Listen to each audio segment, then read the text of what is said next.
आइए दोस्तों, बात करते हैं भारतीय संविधान की। तो भारतीय संविधान में पढ़ते हैं हम भाग 5 आर्टिकल 33 यानी कि अनुच्छेद 53। तो इसमें भारत की कार्यपालिका शक्ति राष्ट्रपति में निहित होगी। इसे संविधान के अनुसार प्रत्यक्ष या अप्रत्यक्ष रूप से प्रयोग करेगा।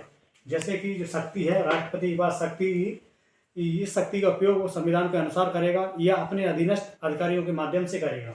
अगला पॉइंट बनता है भारत सरकार में कार्य करने की शक्ति राष्ट्रपति के पास होती है।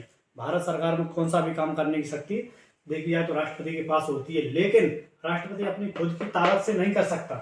लेकिन ये भी है कि राष्ट्रपति स्वयं अपनी अकेली ताकत पर नहीं कर सकता। वो है प्रधानमंत्री और मंत्रिपरिषद की सलाह से कार्य करता है। प्रधानमंत्री और मंत्रिपरिषद की सलाह से कार्य करता है, लेकिन राष्ट्रपति को ये भी रहता है, ये भी अधिकार है कि वो किसी बात को अस्वीकार भी कर सकता कि भाई ऐसा नहीं होगा, तो राष्ट्रपति चाहे तो नहीं भी हो सकता है।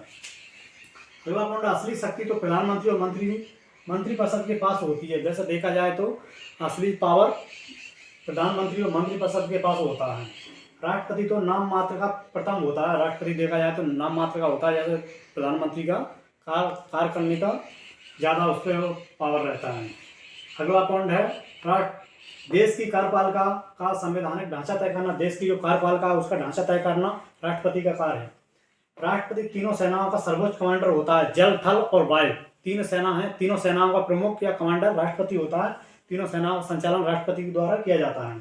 अगला पॉइंट, अंतर्राष्ट्रीय संधियां भी करता है। जैसे विदेशी कोई किसी देश से समझौता होता है तो राष्ट्रपति के नाम पे ही होती है, राष्ट्रपति के नाम से ही किए जाते हैं।